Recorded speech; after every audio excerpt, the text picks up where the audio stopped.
성도 여러분 안녕하십니까? 복음과 율법을 운영하고 있는 윤주만 목사입니다. 이 시간 268번째 설교 시간으로 이제까지 그 밭의 소출을 다 돌려주라 하였더라 라고 하는 작은 제목을 가지고 여러분들에게 말씀을 전하고자 합니다. 오늘 성경의 본문은 열왕기하 8장 1절에서 6절이 되겠습니다. 엘리사가 이전에 아들을 다시 살려준 여인에게 이르되 너는 일어나서 내 권속과 함께 거할 만한 곳으로 가서 거하라. 여호와께서 기근을 명하셨으니 그대로 이 땅에 7년 동안 임하리라. 여인이 일어나서 하나님의 사람의 말대로 행하여 그 권속과 함께 가서 블레셋 사람의 땅에 7년을 우거하다가 7년이 다함에 여인이 블레셋 사람의 땅에서 돌아와서 자기 집과 전터를 위하여 호소하려 하여 왕에게 나아갔더라.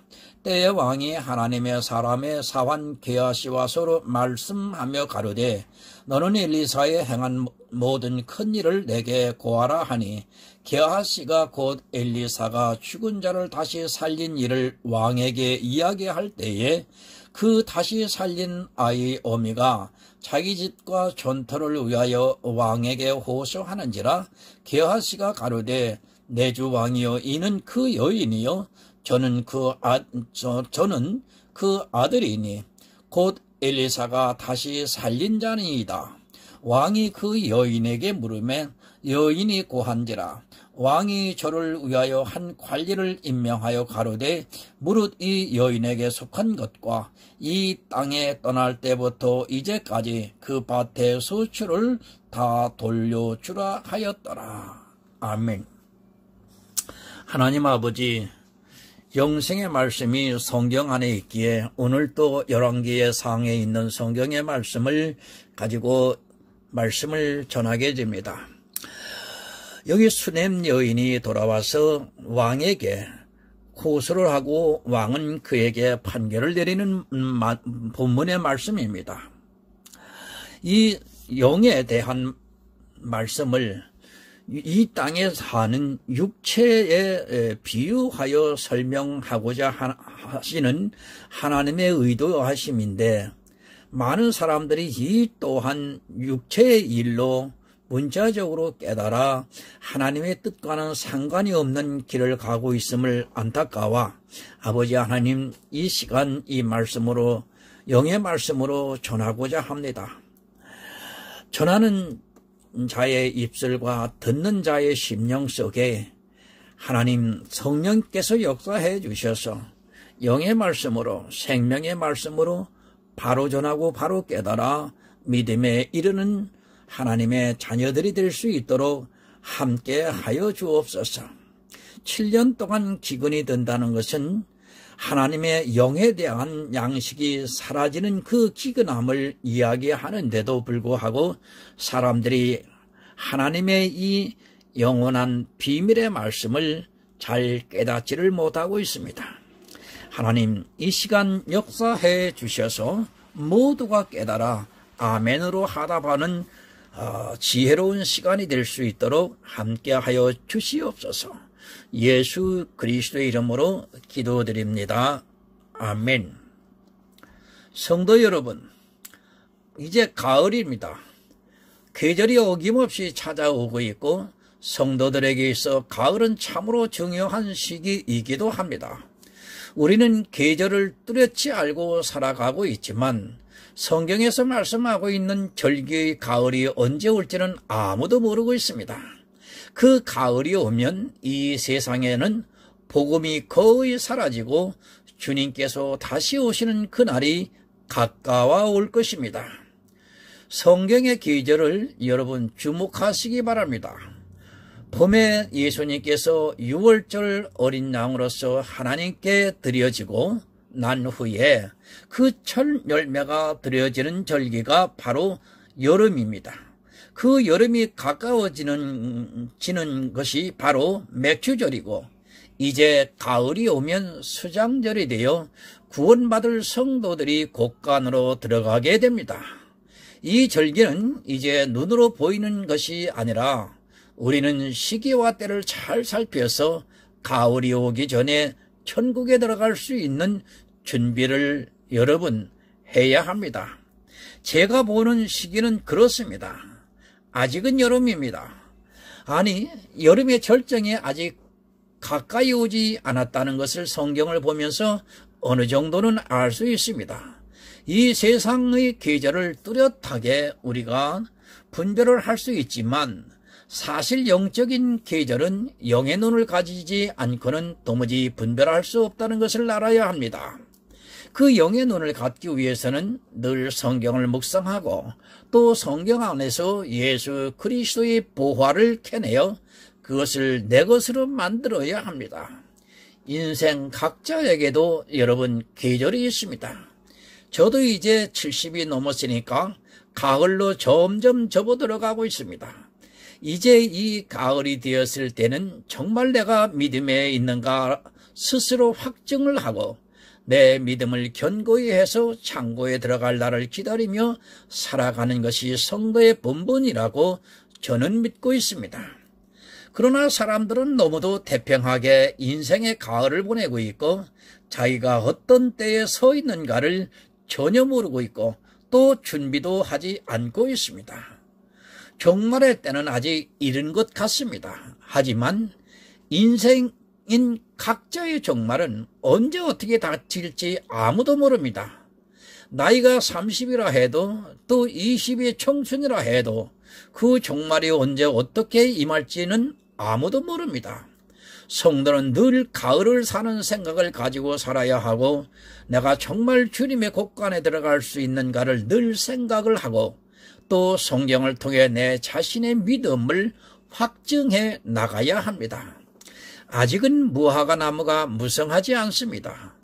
종말의 때가 이르기 직전에는 반드시 예수님께서 말씀하신 것과 같이 무화과 나무 잎이 무성해야 합니다. 어느 정도로 무성해야 하느냐 하면 교회 안에 있는 사람들이 정말 구원을 받을 수 있는 것처럼 보여줘야 합니다. 그러나 아직은 그런 때가 아닌 것은 확실합니다. 교회가 점점 율법과 경건주의로 빠져들어가고 있는 것을 보면 그리고 사회가 교회에게 강하게 요구하는 것이 있기 때문에 교회는 어쩔 수 없이 무성한 무화과 나무로 될 것입니다. 구원은 정말 신비 그 자체입니다. 사람의 생각과 이성을 가지고는 도저히 구원에 대한 것을 이해할 수 없다는 것을 늘 성경을 보면서 깨닫게 됩니다. 너무도 오묘해서 그것을 사람의 지식으로는 도무지 다 앞으로 밝힐 수가 없고 다만 구원을 받을 수 있을 최소한의 정도를 우리가 알고 그 은혜에 기뻐하고 감사하면서 살아가고 있다고 해야 맞을 것입니다. 구원을 너무 쉽게 생각하지 마시기 바랍니다. 그저 교회에 나와서 예수를 믿으면 된다고 생각하는 사람들이 있고 그런 자기들의 행위를 보면서 마치 구원을 받은 것으로 오해를 하고 있습니다. 그들이 예수를 믿는다고 하는 것은 마음으로 믿어 의에 이르는 것이 아니라 자기 행위를 보면서 믿는다고 생각을 하고 있고 그것은 성령의 확증이 아니라 자기들 무리에 끼어들려면 서로가 같은 고백을 하는 것에 불과합니다. 여러분, 종교는 참 무섭습니다. 다수가 어떤 것에 대해서 인정을 하게 되면 그 자리에 끼고 싶으면 자기도 그것을 인정해야 합니다. 전혀 마음에서는 확증도 없는데도 그것에 대해서 인정을 하고 있고 만약 그 안에서 자기만 인정을 안 하게 되면 그 무리에서 함께 있을 수 없습니다. 처음에는 무리에게 그렇게 가르칩니다. 믿음에 대해서 전혀 모르면서도 자기들이 어떤 것을 통해 믿음이 있다고 가르치다 보면 그렇게 가르치는 사람도 나중에는 그 늪으로 빠져들어가는 것을 보게 됩니다.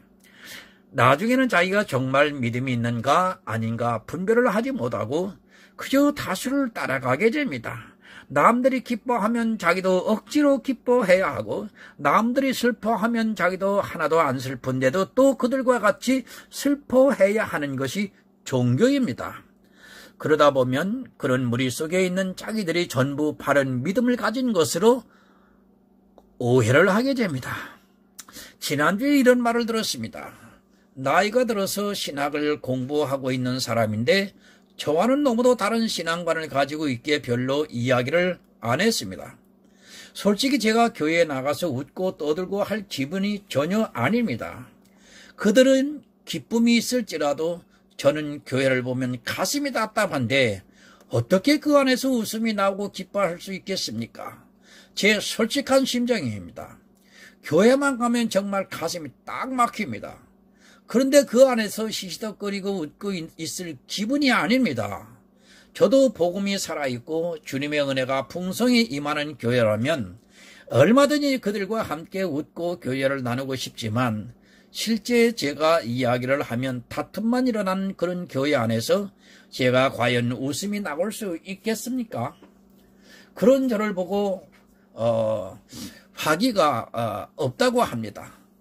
생전 웃지를 않는다는 말을 하는 것을 듣고는 그냥 나 혼자 쓴 웃음만 지었습니다. 진리가 사라진 교회는 애통해야 합니다. 그런데 그런 교회에서 기뻐해야 한다는 것이 제가 도무지 받아들이기 힘든 일이기도 합니다. 물론 저도 더 이상 그 교회에 나가고 싶지는 않습니다. 기회가 된다면 가정 예배라도 드리고 싶은 심정입니다. 늘 교회에 나가서 기도하는 것 중에 하나이기도 합니다. 이제 어느 정도 한계가 된 것도 같고 제가 더 이상 그런 진리 없는 교회를 나가야 할 필요성을 못 느끼고 있습니다. 애통해야 합니다. 정말 진리가 바로 서 있는 성도라면 작금의 교회를 보고 애통하지 않을 수 없고 그런 교회 안에서 함께 예배를 하는 것에 대해서 기쁨보다는 슬픔이 있어야 합니다. 물론 그럴지라도 주님 안에서 기뻐할 수 있겠지만 진리가 사라진 교회 안에서 웃고 떠든다는 것은 제 신앙의 양심상 받아들이기가 힘이 듭니다. 교회가 정말 이래서는 안 됩니다. 진리에 바로 서야 합니다. 그런데 때를 모릅니다. 그리고 자기의 믿음에 대해서 전혀 분별이 안 되고 있습니다. 성도가 이 세상에서 그런 기쁨을 누리고 사는 것도 어쩌면 호사이고 또 이 시대의 교회는 너무도 많은 기쁨을 누리고 있습니다. 그것도 하늘로서부터 오는 기쁨이 아니라 가라지들이 이루어 놓은 것을 보고 또 자기들의 행위를 보면서 즐거워하고 있습니다. 구원보다 더 중요한 것이 여러분 어디 있습니까?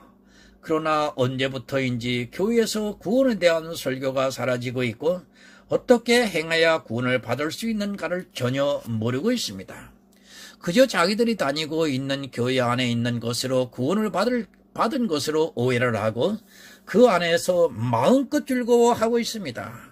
자기의 구원을 위해서 간절히 구하고 애통해야 하는 교인들이 오히려 그런 것은 뒷전이 되었고 자기들이 행하고 있는 신앙생활을 보면서 아주 대단히 만족해하고 있습니다. 너무 부자가 되어 있습니다. 구원에 대해서 모르기 때문에 그렇게 부자가 될 수 있고 교회 안에서 부자가 된 사람들이 연락을 즐기고 있습니다. 지금 제가 말씀드린 부자라는 것은 물질로 이루어진 재물의 부자가 아닙니다. 종교 행위의 부자를 많은 것을 부자로 지금 표현해서 말씀을 드리고 있습니다. 자기들이 지어놓은 건물을 보고 또 자기들이 하고 있는 전도와 선교를 보고 또 자기들이 교회 안에서 서로가 봉사를 하고 헌신을 하는 모습을 보고 그 누구도 부자가 되어 그 누구보다도 부자가 되어 자기들이 굉장히 특별한 줄로 알고 있습니다. 여러분, 신앙은 냉철해야 합니다.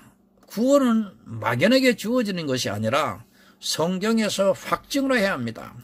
반드시 성령이 오셔서 내 안에서 성경을 깨닫게 하시고 모든 진리 가운데로 인도하심으로 내가 예수 그리스도의 은혜를 알고 하나님을 사랑을 조금이나마 알게 됨으로써 그 구원이 나에게 임한다는 것을 알아야 합니다.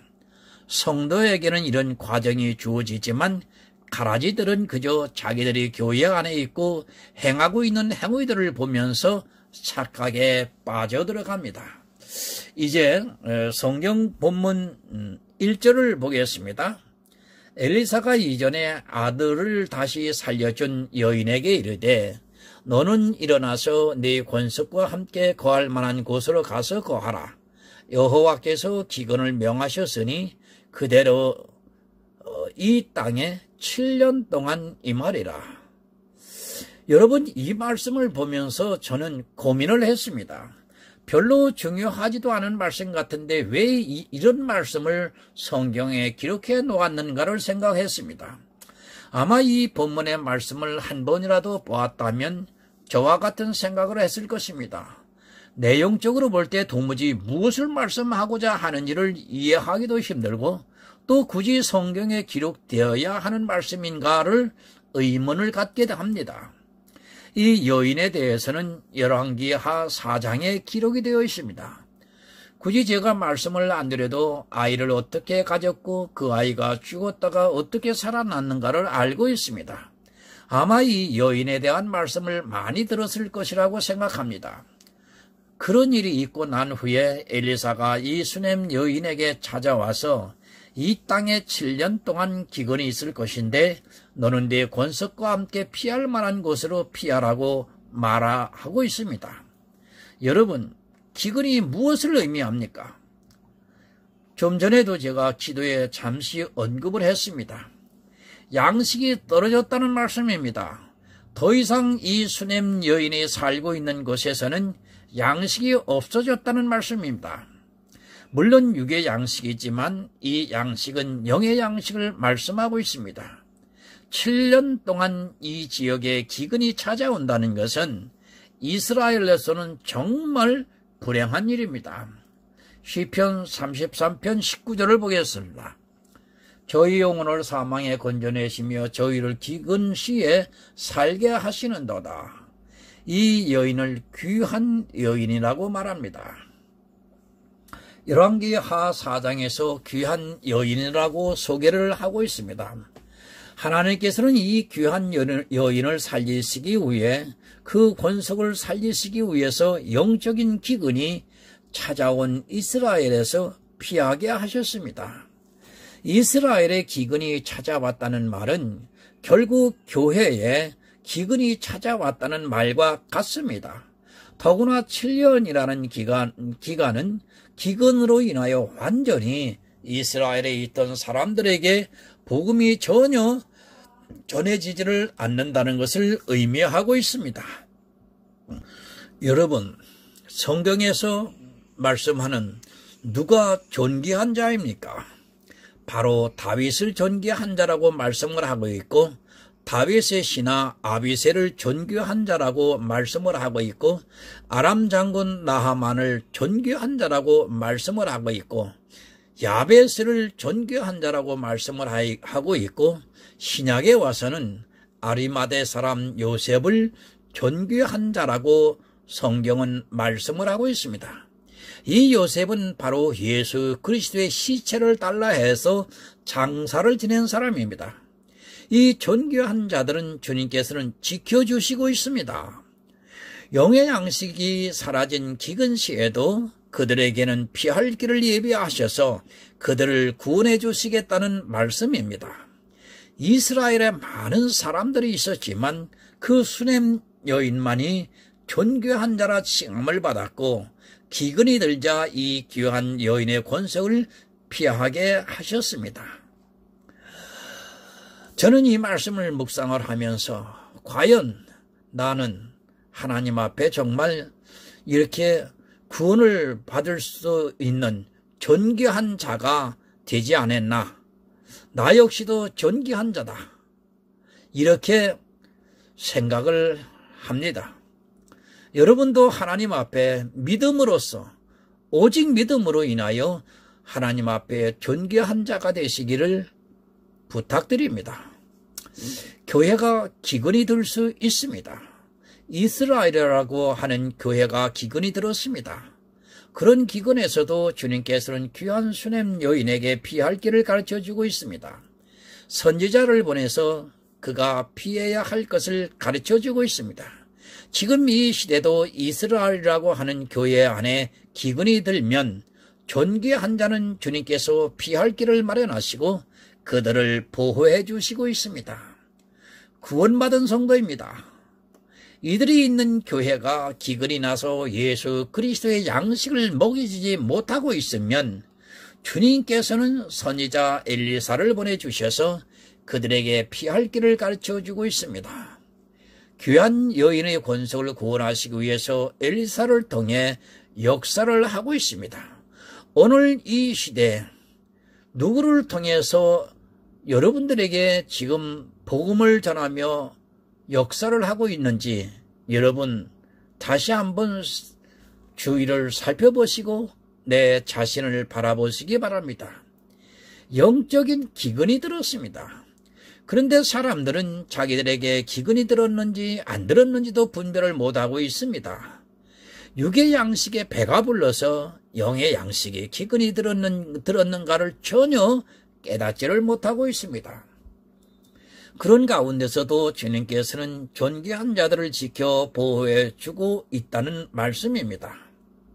이 수냄 여인과 같이 귀한 여인은 주님께서 아무리 교회가 기근이 들어도 지켜 보호해 주시고 있습니다.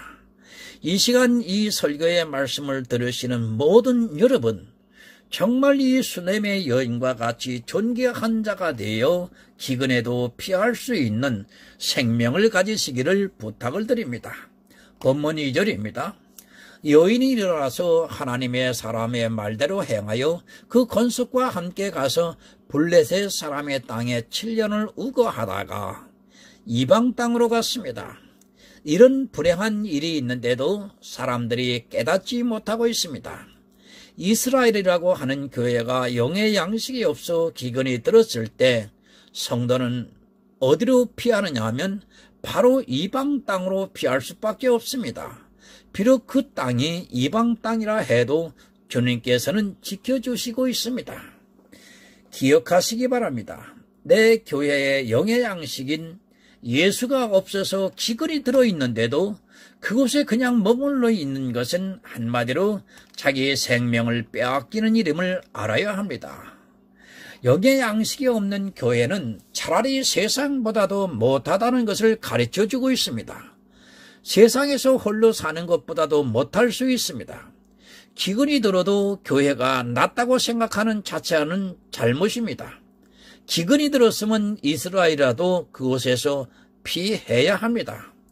교회가 세상보다 못했습니다. 이 7년이라는 기간은 사실 의미적인 숫자이기 때문에 어쩌면 이 여인은 평생 천국에 들어가기까지 블레셋에 있었다고 해도 과언이 아닙니다.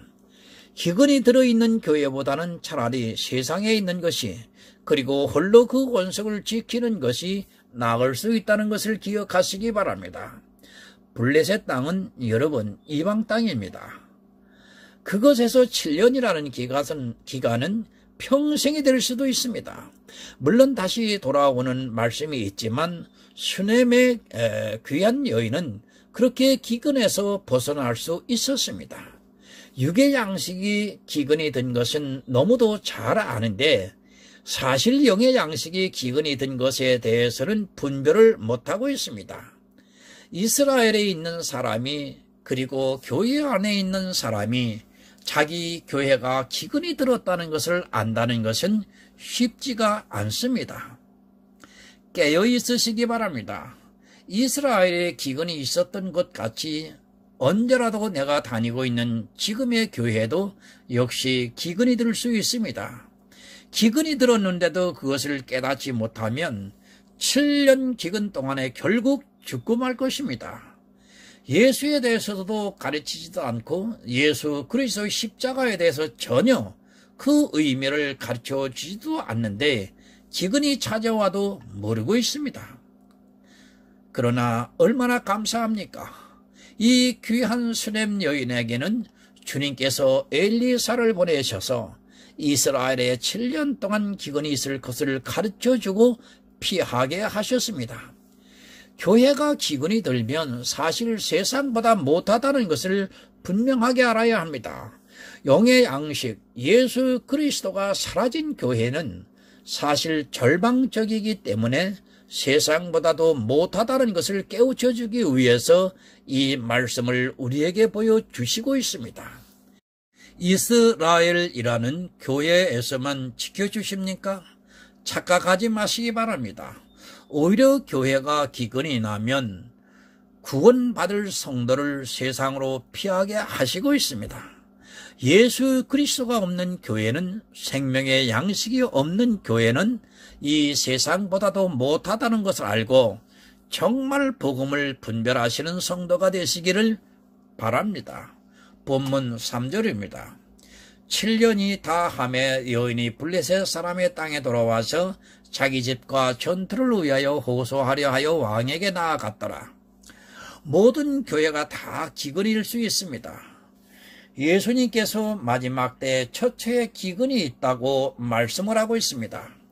누가복음 21장 11절을 보면 처처에 큰 지진과 기근과 온역이 있겠고 또 무서운 일과 하늘에서 큰 징조들이 있으리라. 마지막 때의 모습입니다. 생명의 양식이 사라지는 때가 바로 마지막 때이기도 합니다. 교회는 처처에 많이 있는데 그 교회들에게서 기근이 발생을 합니다. 수냄 여인이 지낼 7년은 바로 이 마지막 때의 기근을 의미하기도 합니다. 이렇게 마지막 때의 처처에 있는 교회가 기근이 있을지라도 귀한 여인의 권속을 주님께서는 구원해 주시고 있다는 말씀입니다. 이 마지막 때가 지났습니다. 7년 기근은 이 마지막 때를 거치고 나온 때입니다. 이 여인이 이제 자기가 거할 천국에서 집과 전토를 달라고 왕에게 나아가서 구하고 있습니다. 이 왕은 바로 만왕의 왕이신 예수 그리스도를 의미하고 있습니다. 마지막 때 7년 기간을 거치고 나온 이 귀한 수냄 여인은 이제 자기 권리를 주장하고 있습니다. 성도의 권리입니다. 물론 다시 이스라엘로 돌아왔지만 그것은 의미적으로 볼 때 천국에 들어간 것이고, 기근을 피해 자기의 생명을 보존한 귀한 여인은 성도로서 당연한 권리를 주장하고 있습니다. 이 여인이 누구인가를 성경은 가르쳐주고 있습니다. 시편 16편 3절을 봅니다. 땅에 있는 성도는 존귀한 자니 나의 모든 즐거움이 저희에게 있도다. 아멘. 성도는 존귀한 자입니다. 이렇게 존귀한 자를 주님께서는 기근이 들은 교회에서도 피할 길을 주시고, 기근이 끝나는 때 주님께서 다시 오셔서 구원해 주시겠다는 말씀입니다. 이 수냄 여인을 통해서 우리에게 정말 큰 은혜를 가르쳐주고 있습니다. 예수님께서도 헤롯에게 죽임을 당할 것 같으니까 하나님께서 애굽으로 피하게 하셨습니다. 천국은 성도의 것입니다. 다시 돌아온 이스라엘은 천국입니다. 주님께서 가실 때 내가 처소를 예비하러 가신다고 하셨고, 너희가 거할 곳이 많다고 말씀을 하셨습니다. 당연히 예수 그리스도를 믿는 성도는 그 거할 처소를 얻을 수 있고, 그것을 달라고 하나님께 호소할 수 있습니다. 성도에게 천국은 너무도 당연한 권리이고, 그것을 달라고 요구할 수 있는 그것이 바로 믿음입니다. 본문 4절을 봅니다.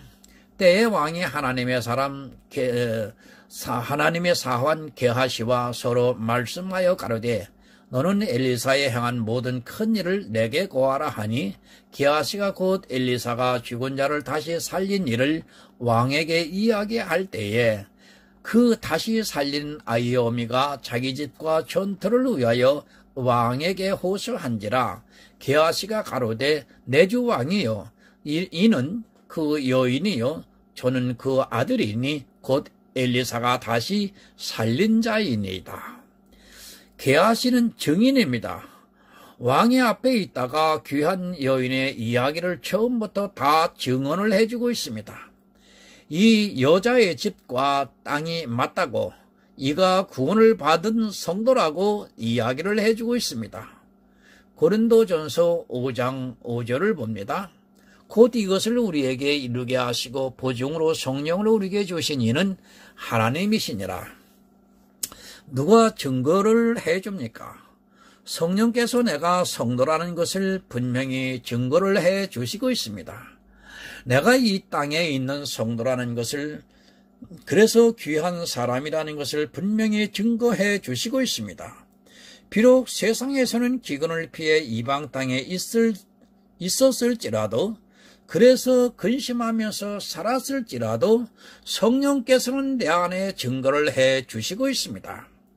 우리가 하나님 앞에 나갑니다. 누가 증거를 해 주시느냐 하면 바로 예수 그리스도께서 증거를 해 주시고, 또 성령께서 내가 이 땅에 있던 존귀한 성도였다는 것을 증거해 주고 있습니다. 나를 증거해 주시는 분이 늘 왕의 곁에 있기 때문에 절대로 염려하지 않아도 됩니다. 왜 모르겠습니까? 이 땅에 있는 존귀한 자를 하나님께서는 당연히 아시고 그가 원하는 모든 것을 다 내어 주실 것입니다. 게하시를 통해서 수넴 여인의 이야기를 듣게 한 것 같이 성령을 통해서 우리가 이 땅에 있는 성도라는 것을 증거해 주시기 때문에 천국에 가서도 우리가 거할 집과 밭을 얻을 수 있습니다. 본문 6절을 봅니다. 왕이 그 여인에게 물으며 여인이 고한지라 왕이 저를 위하여 한 관리를 임명하여 가로되 무릇 이 여인에게 속한 것과 이 땅에서 떠날 때부터 이제까지 그 밭의 수치를 다 돌려주라 하였더라. 다 주라고 하고 있습니다. 여러분이 성도가 맞습니까? 교회 안에 있다고 다 성도가 아니고 분명히 영의 양식인 예수 그리스도를 먹고 있는 귀한 사람만이 성도라는 것을 기억하시기 바랍니다. 이 땅에 있는 교회는 늘 기근이 찾아올 수 있지만 하나님께서는 이 땅에 있는 성도에게 피할 길을 가르쳐 주시고 그가 다시 젖과 꿀이 흐르는 가나안에 들어갈 수 있게 인도하시고 있습니다. 얼마나 감사합니까? 이 귀한 여인이 한 것이 무엇이 있습니까? 물론 엘리사를 잘 대접한 것이 있었을 것입니다. 그러나 엘리사를 대접하기 전부터 성경은 이 여인을 귀하다고 말씀을 하고 있습니다. 이미 하나님의 경륜 가운데 이 여인은 귀한 여인으로 선택이 되어서 엘리사를 통해 이 여인이 어떻게 구원을 받는가를 가르쳐주고 있습니다. 무엇을 잘해서 귀한 여인이 된 것이 아닙니다. 엘리사를 만나기 전부터 이 여인은 귀한 여인이었고 이 귀한 여인은 선지자 엘리사를 대접했던 것입니다. 이 귀한 여인을 통해 우리 성도가 어떻게 구원을 받는가를 가르쳐 주시기 위해 이 여인에게서 엘리사를 보내주셨고 이스라엘에 기근이 들었을 때 거기서 피하게 했습니다. 웃기는 이야기 하지 마시기 바랍니다. 이 여인이 엘리사를 잘 대접을 해서 귀한 여인이 되고 어려움에서 구원을 받은 것이 아니라 엘리사를 만나기 전부터 이 여인은 이미 귀한 여인이었다는 것을 기억하시기 바랍니다. 이렇게 귀한 여인을 구원하기 위해서 엘리사를 보내주셔서 이스라엘의 기근에서 피하게 하시고 후에 그 기근에서 살아왔을 때 천국에서의 권리를 당당하게 요구를 하고 있습니다. 이 말씀을 신약에 와서는 하나님의 선택이고 하나님의 주권이라고 그렇게 표현을 하고 있습니다. 성도는 여러분 정말 존귀한 자입니다. 그런 성도를 하나님께서 지켜주시고 있습니다. 비록 이스라엘이 기근이 들어 영의 양식이 없을지라도 그곳에서 피하게 하시고 그를 구원해 주시고 있습니다. 진리가 사라져 있는 교회가 제 역할을 못하고 기근이 들면 하나님께서는 이방으로 피신을 시켜서라도 구원해 주신다는 것을 지금 가르쳐 주시고 있고 또한 보여주시고 있습니다. 제가 무교회주의를 주장하는 것이 절대 아닙니다. 교회에 기근이 안 들어야 이런 일이 발생하지 않을 수 있다는 것을 성경이 가르쳐주고 있습니다. 어디에 있느냐가 중요한 것이 아니라 하나님께서는 이 땅에 있는 존귀한 성도를 어떻게 하든지 구원을 해 주신다는 것을 이 수넴 여인을 통해서 가르쳐주고 있습니다. 성도가 되시기 바랍니다. 예수 그리스도 안에서 거룩해진 사람을 성도라 부릅니다. 율법이 아니라 행위가 아니라 오직 예수 그리스도를 마음으로 믿는 믿음으로 말미암아 거룩해진 사람만이 이 땅에 있는 성도입니다. 그런 성도가 되셔서 주님께서 다시 오시는 그날에 천국에서 모든 축복을 마음껏 누리시기를 부탁을 드립니다. 주님의 은혜가 더욱 은혜되기를 바랍니다. 기도합니다. 하나님 아버지 감사합니다. 하나님의 주권인 선택에 따라서 구원에 이르는 과정을 이 수넴 여인을 통해서 깨우쳐 주시니 감사합니다. 하나님, 구원에 이르는 존귀한 자인 성도가 되는 것은 이미 하나님께서 정하시고 선택해서 그가 어떠한 형편에 있든지 반드시 예수 그리스도를 마음으로 믿어 입으로 시인하여 의에 이름으로 인하여 구원에 이른다고 하는 이 구원의 과정을 이 수넴의 여인을 통해서 가르쳐 주시고 또한 그 가르침을 통해서 오늘 깨닫게 하시니 감사합니다. 우리 모두가 이 수넴의 여인이 하나님 앞에 존귀한 자가 된 것과 같이 우리 모두가 존귀한 자가 되어 구원의 마음껏 기뻐하고 즐거워할 수 있는 하나님의 아들들이 될 수 있도록 은혜를 내려 주시옵소서. 예수 그리스도의 이름으로 기도드리옵나이다. 아멘.